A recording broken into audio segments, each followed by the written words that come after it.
The sky over Kethara VII had forgotten what color it was supposed to be. Smoke and ash had turned the sunset into something that looked like an infected wound, all purple and yellow at the edges, bleeding into a darkness that had nothing to do with night. Eli Vasquez had stopped looking up 3 hours ago. There wasn't much point. The view wasn't going to improve, and he had 17 people who needed his hands more than his philosophical musings about atmospheric pollution. "Hold still," he muttered to the cringe soldier in front of him, whose leg was bent at an angle that made Eli's own knees ache in sympathy. The soldier, barely old enough to have all his faceplates hardened, gritted his teeth and complied. Eli worked quickly, injecting a nerve block that was probably expired but would have to do. The Frontier Relief Corps wasn't exactly swimming in supplies. They were more like drowning in requisition forms and optimistic thinking. The soldier hissed something that was either a thank you or a curse. Eli had learned not to ask for clarification with the Kryn. Their language had 17 words for different types of pain, and only 3 for gratitude, which told you everything you needed to know about their evolutionary history. "You're going to be fine," Eli said, which was only partly a lie. The kid would live, probably. Whether he'd walk right again was a question for someone with better equipment and an actual orthopedic degree. Eli had a certificate from a medical frigate correspondence course and hands that had gotten pretty good at improvisation. It was enough, most days. On days like today, it wasn't, but you worked with what you had. He moved to the next patient, then the next, his mind settling into that peculiar state of exhausted focus that came from too many hours and not enough coffee. Someone had blown up the transit station. No one knew who. Everyone had theories. The Ascendant Reach blamed separatists. The Coalition blamed the Reach. The separatists blamed reality itself, which Eli thought was probably the most honest answer of the bunch. War didn't need reasons. It just needed fuel, and there were always plenty of people willing to provide it. The comm unit on his belt crackled. "Vasquez, we're loading the last shuttle in 20 minutes. Finish up and get to the pad." "Copy," Eli said, not bothering to mention that he wasn't even close to finished. The universe didn't care about his to-do list. He was sealing a chest wound on a human contractor when he heard it. A sound that didn't belong, threading through the chaos like a wrong note in a song. Low, resonant, almost musical. It was coming from the collapsed transit station, the one everyone had written off as a tomb. Eli's hands paused. The contractor, half-conscious, didn't notice. Protocol said don't investigate strange sounds alone. Protocol also said a lot of things, and Eli had watched Protocol get people killed often enough that he developed a healthy disrespect for it. He glanced at the shuttle pad, calculated the distance, and made a decision that his sister would have called stupid, and he preferred to think of as optimistic.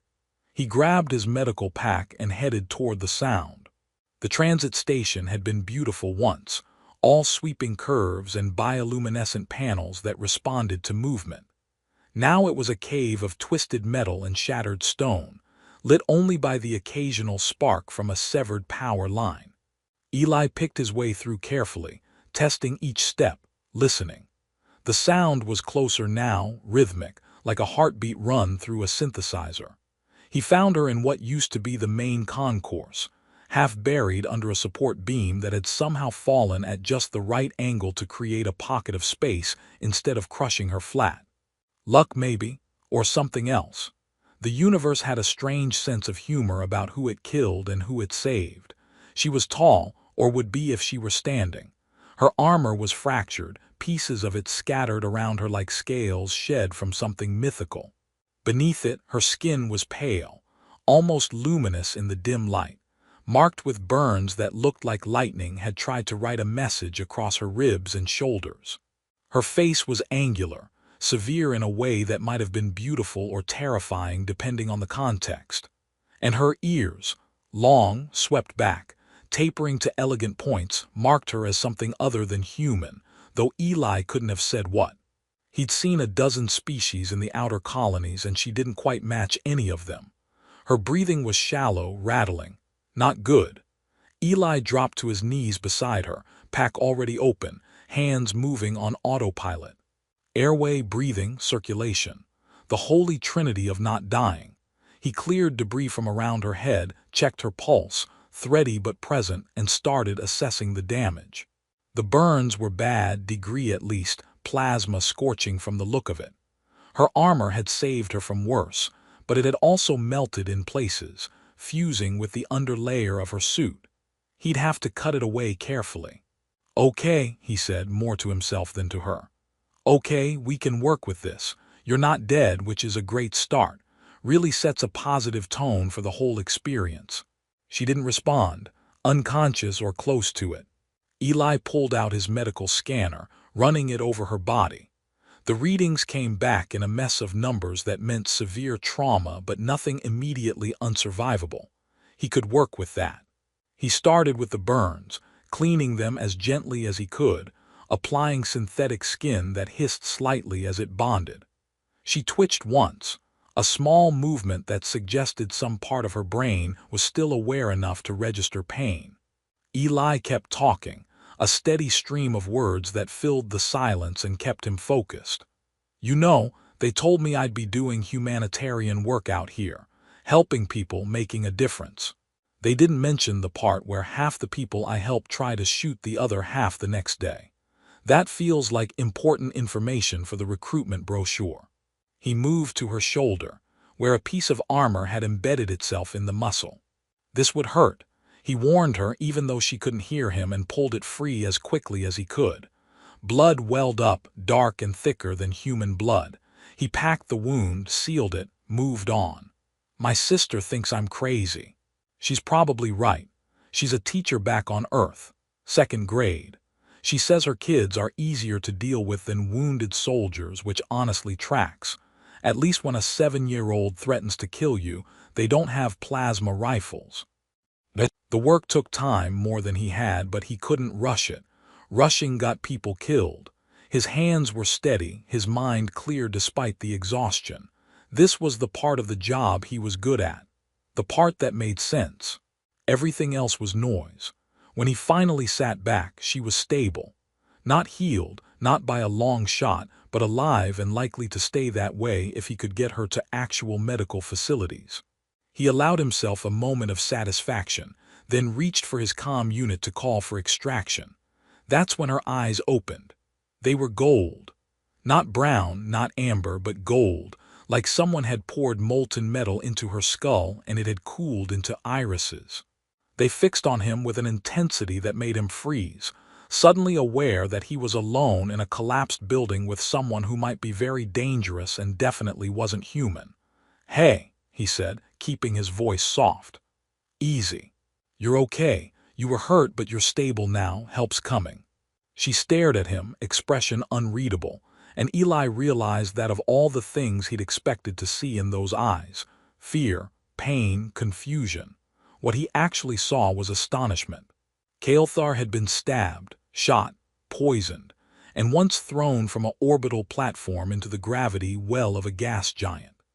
She had survived all of it through a combination of superior genetics, political paranoia, and the kind of stubborn refusal to die that had become her signature trait. But she had never woken up to someone's hands on her body who wasn't either trying to kill her or terrified of her. This was new. The human was talking. That registered first, before the pain, before the confusion of not knowing where she was or how she'd gotten there. His voice was low, steady, and saying something about coffee that didn't make any sense. Her vision swam, doubled, then slowly resolved into focus. A face hovered above her, male, human, dirt-smeared and exhausted, but smiling slightly like he just won a minor argument with the universe. "There you are," he said. "Welcome back. Try not to move too much. You've got burns across about 30% of your body, and I'm pretty sure at least 2 of your ribs are cracked. The good news is you're not actively dying anymore, so that's a win." Kael'thar tried to speak. Her throat produced a sound like metal scraping metal, and the human's expression shifted to concern. He reached for something outside her field of vision and returned with a water pouch, the cheap kind they handed out in refugee camps, and held it to her lips. "Small sips," he said. "Your body's been through a lot." But she drank because her throat felt like she'd swallowed broken glass, and because, bizarrely, she couldn't think of a reason not to. The water was lukewarm and tasted faintly of recycled compounds, which meant it had been through a purification system at least 6 times. Standard colony fare. She'd had worse. Better. The human sat back on his heels, watching her with the kind of clinical attention she usually only saw in her personal physicians, except they always looked like they expected her to execute them for some imagined slight. This man looked like he was waiting to see if she needed to vomit. Kael'thar's mind was catching up to her circumstances, cataloging details with the automatic precision of someone who'd survived 5 assassination attempts before her 20th birthday. Collapsed building. Cathara VII probably, based on the atmospheric composition she could taste in the air. The human wore civilian clothes under a medical vest, no military insignia, no house colors. Frontier Relief Corps, she noted, reading the faded patch on his shoulder. Neutral then, or as neutral as anyone got in a war zone. She tried to sit up. Pain lanced through her ribs and the human immediately put a hand on her shoulder, gentle but firm, pressing her back down. "Seriously, don't move. I just spent 40 minutes putting you back together, and I'd rather not have to do it again. I've got a shuttle to catch, and you've got injuries that need professional equipment I don't have." His hand was still on her shoulder. Kael'thar stared at it, then at him, waiting for the recognition to hit, for his expression to shift from concern to terror. It didn't come. He pulled his hand back, looking vaguely embarrassed. "Sorry. Personal space. I forget about that when I'm in medic mode." He thought she was uncomfortable with being touched. The irony was so absurd she almost laughed, except laughing would probably break something else, and she'd already lost enough dignity for one day. Personal space. As if she were some easily startled civilian, and not the woman who'd ordered the orbital bombardment of 3 planets and signed execution warrants over breakfast. "Name," she managed to rasp out because she needed to say something and her voice was slowly remembering how to work. "Eli," he said. "Eli Vasquez, you." She should tell him. The thought came and went, dismissed as quickly as it arrived. What would she say? "I am Kael'thar Veyron, Empress of the Ascendant Reach, Flame of the Outer Dark, she who holds the 13 scepters." He'd think she was delirious. Or worse, he'd believe her, and then this strange, unexpected moment would shatter like everything else in her life. "Kael," she said instead, offering the diminutive she hadn't used since childhood, when her mother was still alive and the throne was still her father's burden. "Kael," Eli repeated, testing it. "Okay, Kael, here's the situation. We're in what's left of the transit station on Cathara VII. There was an attack, lots of casualties, and the evac shuttles are supposed to be here in about 15 minutes. I'm going to get you on one of them, get you to a proper medical bay, and then you can yell at me for my terrible bedside manner." He was joking. She could tell by the slight uptick at the corner of his mouth, the way his voice softened on the last sentence. Kael'thar had been joked at before, usually by people trying to curry favor or hide their fear behind humor. This felt different. He was joking with her, not at her, as if she were a person and not a symbol. "You always talk this much?" she asked, and was surprised to find her voice sounding almost normal. Eli grinned. "Only when I'm nervous. Silence makes me think too much, and thinking too much out here is a great way to lose your mind. So I talk, drive some people crazy. Others find it charming, or so I tell myself." "Charming," Kael'thar echoed, the word foreign on her tongue. When was the last time anyone had tried to charm her? Diplomats attempting to manipulate her, yes. Courtiers seeking advancement constantly. But genuine, artless charm, she couldn't remember. Eli was sorting through his medical supplies, repacking his bag with efficient movements. "So what's your story, Kael? Military, civilian contractor, lost tourist who really should have checked the travel advisories?" "Something like that," she said. because the truth was too complicated and she was discovering she liked being someone without a story, just for a moment. Well, whatever you were doing here, I hope it was worth it. This whole sector's going to hell. The Reach and the Coalition are playing their usual game of chicken with people's lives, and those of us in the middle are just trying not to get vaporized. He glanced at her, then away. Sorry, politics. I shouldn't complain to someone who just got blown up.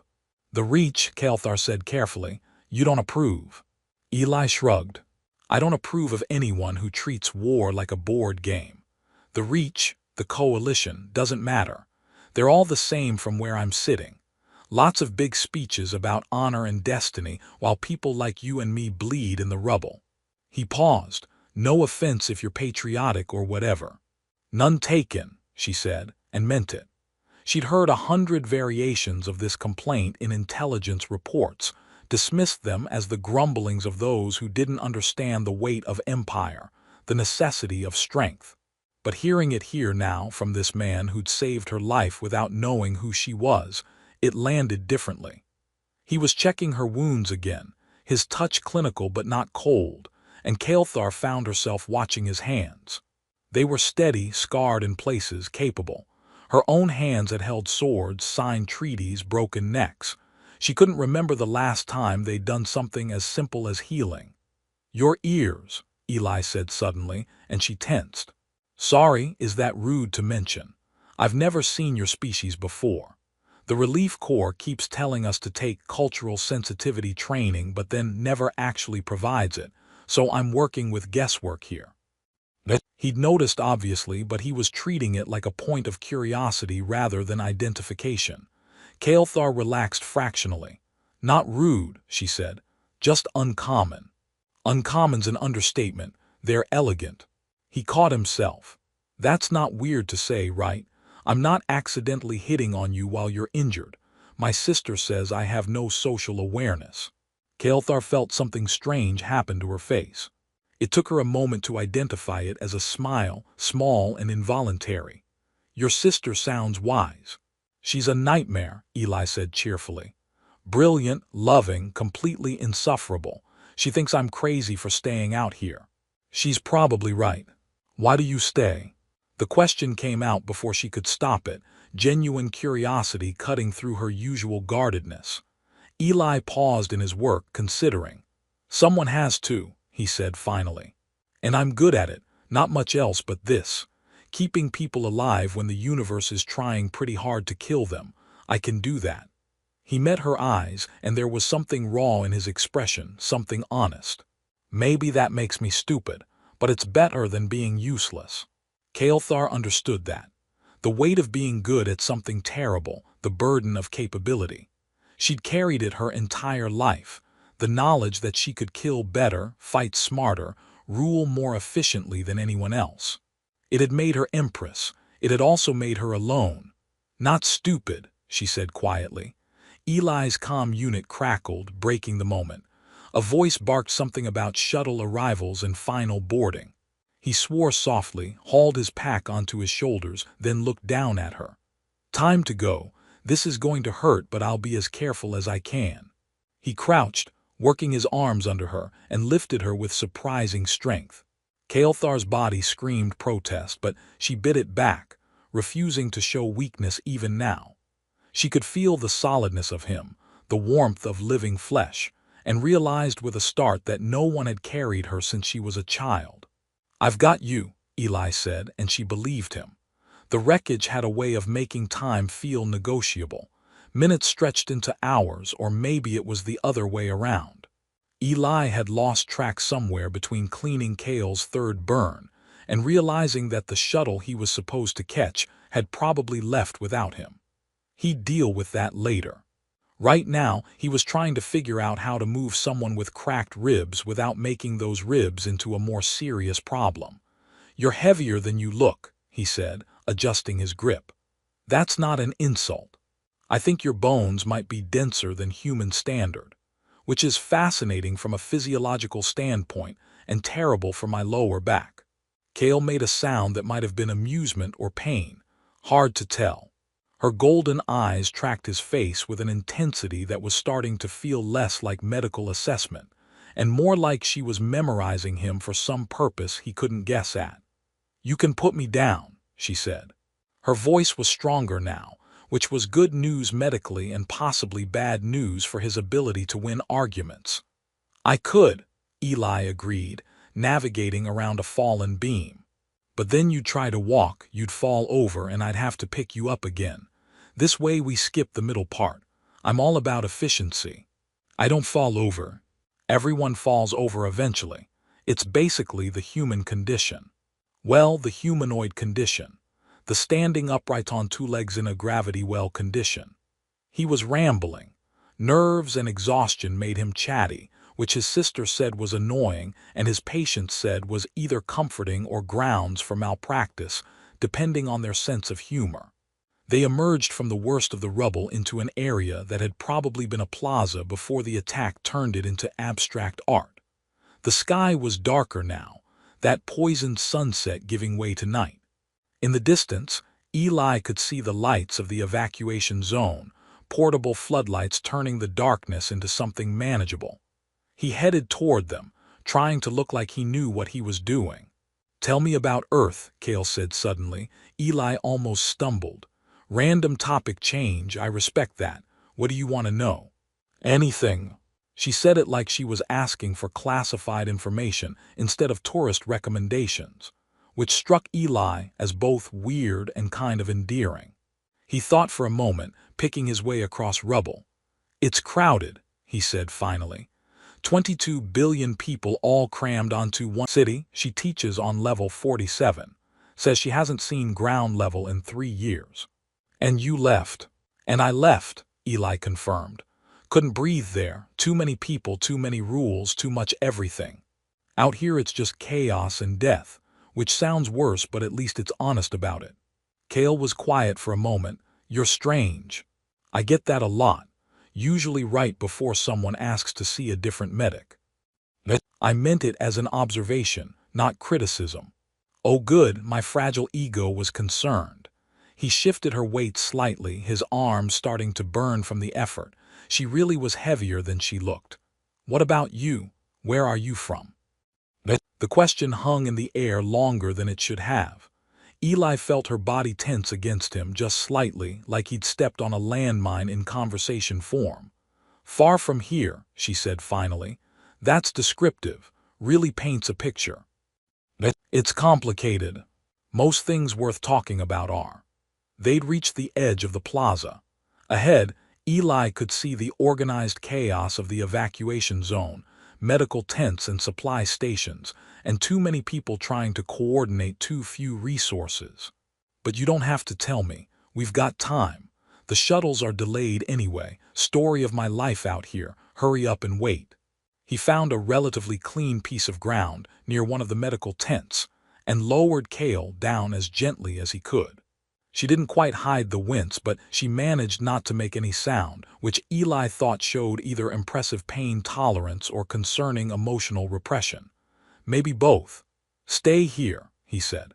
"I'm going to find us some actual supplies and maybe something that passes for food.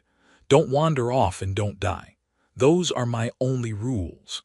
"Comprehensive. I'm a simple man with simple expectations." He started to turn away, then stopped. "Actually, Rule 3, if anyone official-looking asks who you are, make something up. The bureaucracy out here is nightmarish and I don't have the energy for paperwork." He left before she could respond, weaving through the crowd toward the supply depot. The relief coordinator, a perpetually exhausted woman named Singh, looked up when he approached and sighed in a way that suggested she'd been expecting him. "Vasquez, you missed your shuttle. I was busy not letting someone die. It's this annoying habit I have. The last transport leaves in 2 hours. After that, you're stuck here until the next relief rotation, which could be days.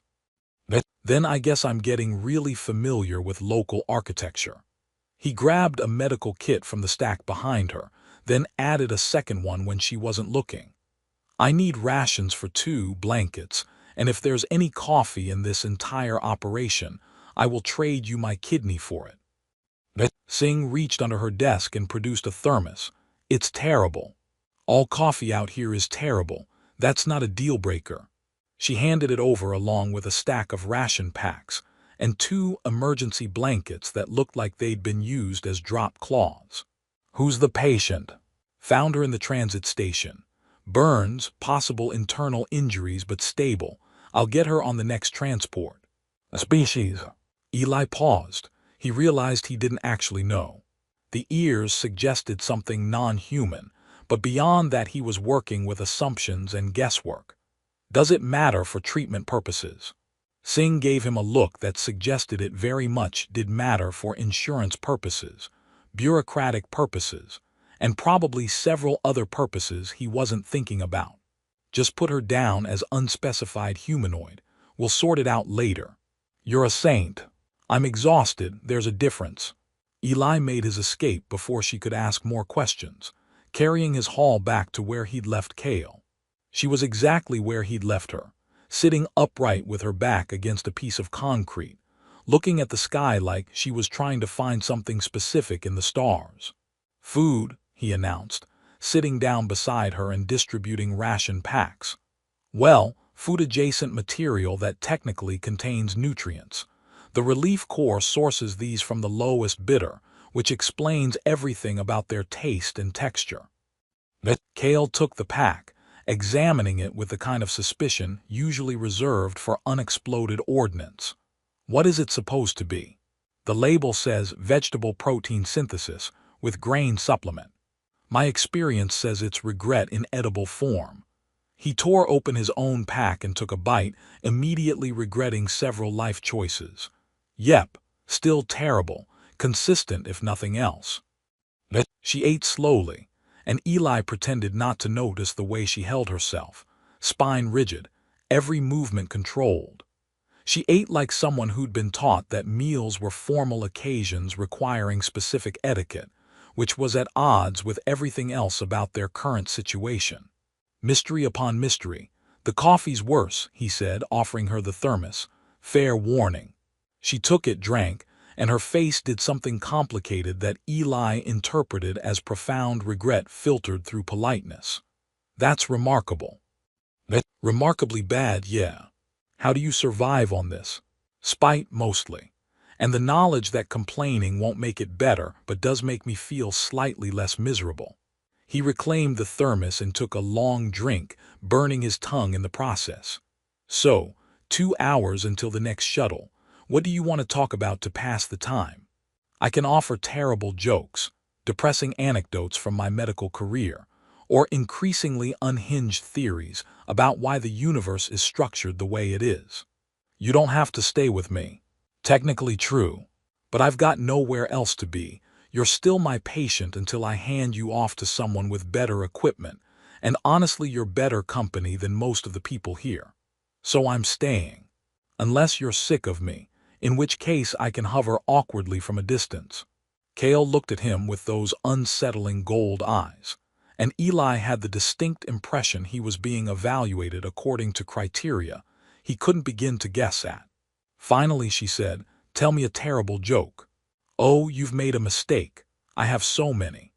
He settled in, back against the concrete, and launched into the worst joke he knew, the one about the quantum physicist and the Schrodinger's cat bar that his sister insisted wasn't funny, but always made him laugh anyway.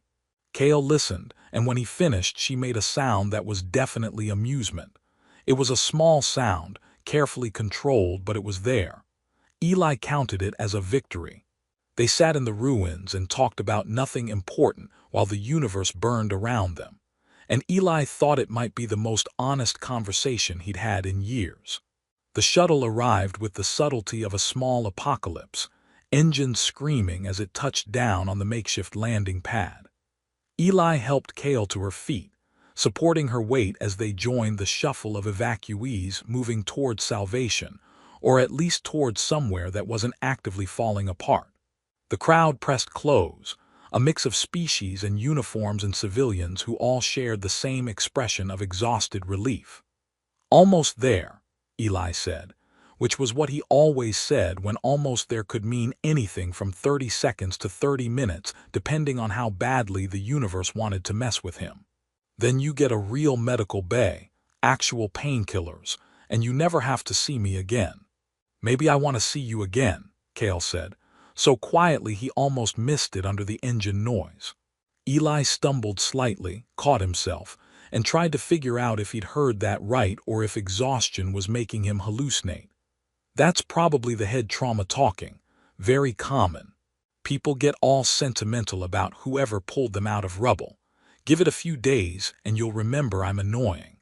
I already know you're annoying. See, you're recovering already. They were 20 meters from the shuttle when everything went sideways.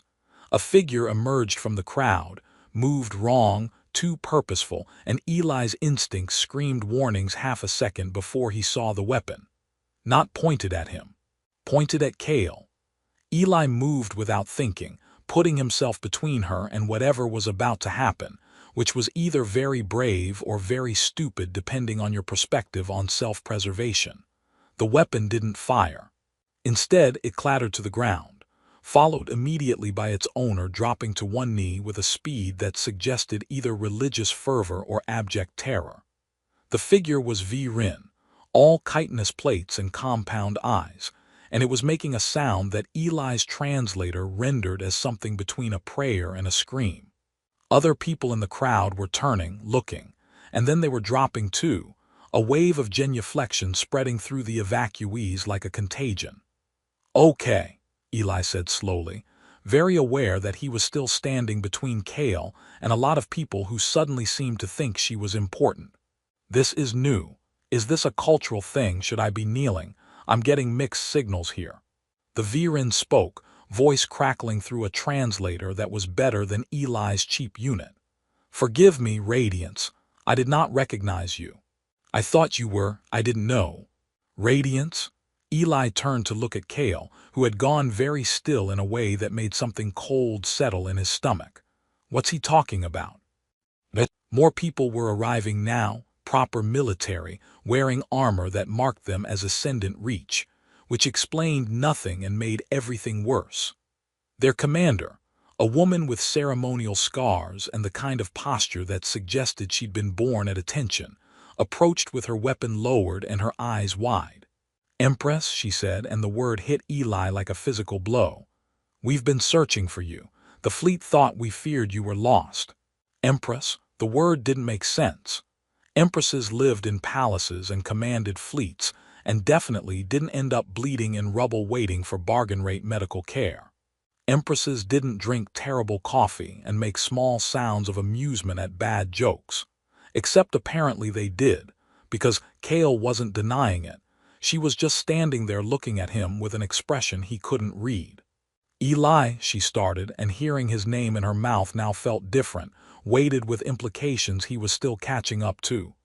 You're the Empress, he said flatly, the Empress of the Ascendant Reach, the people currently fighting a war with about 6 different factions and making everyone's life miserable.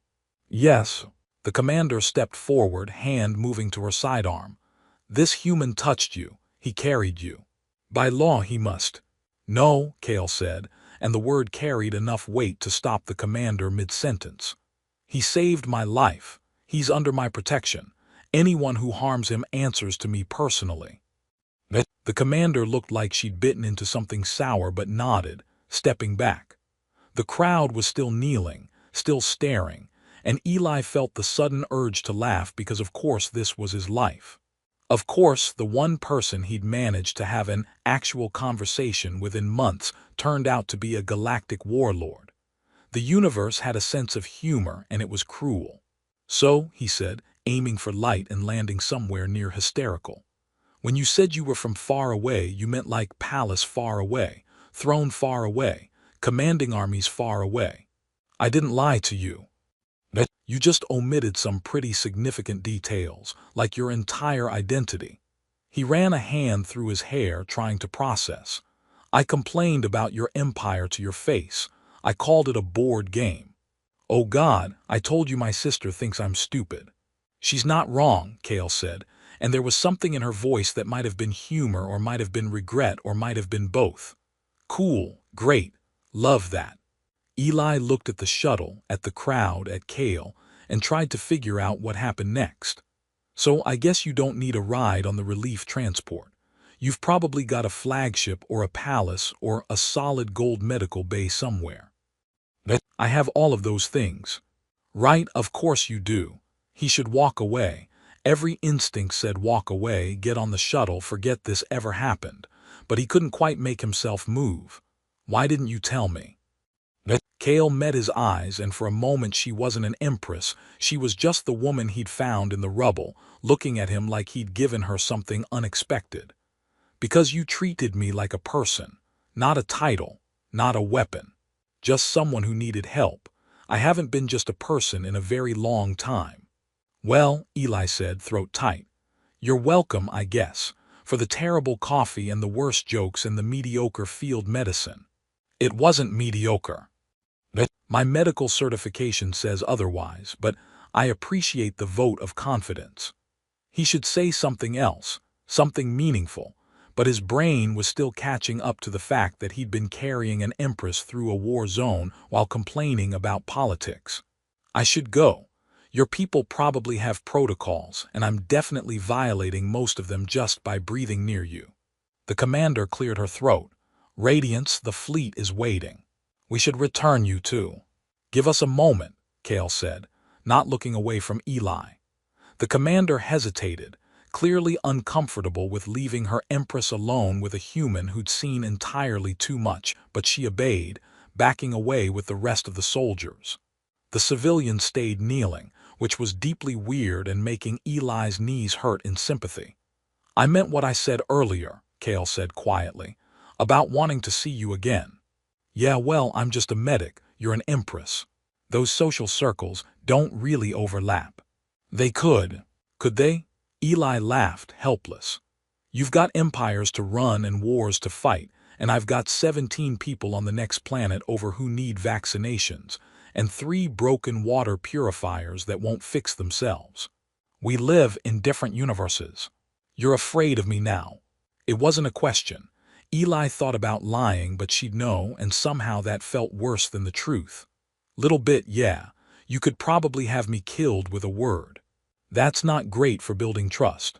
I won't. You say that now. But what happens when I annoy you? What happens when we disagree about something actually important? He gestured at the crowd, at the soldiers, at everything. This is who you are. I'm the guy who stitches people up and complains about coffee. We don't make sense. Kale stepped closer, moving carefully because her ribs still hurt, but moving anyway. You asked me why I didn't tell you. The truth is, I didn't want this moment to end.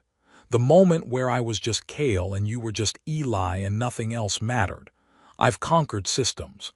I've commanded fleets. I've made decisions that shaped the lives of billions. But I've never had someone carry me through ruins and tell me jokes and treat me like I mattered just because I was alive. Her gold eyes were too bright, too intense. You saw me, not my title, not my power, me. I see you now, Eli said quietly, and you're still terrifying. Good, I should be. She reached out slowly, giving him time to move away if he wanted to, and when he didn't, she placed her hand over his heart. But I think you're terrifying too, in your own way. I'm really not. You ran into a collapsed building alone. You saved someone you didn't know. You stood between me and a weapon without hesitation. You're either the bravest person I've ever met or the most foolish, and I haven't decided which. Definitely foolish, Eli said.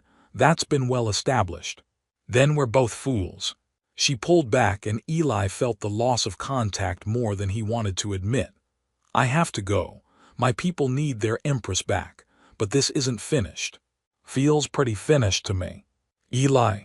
She said his name like a promise or a threat or maybe both. I am the Empress of the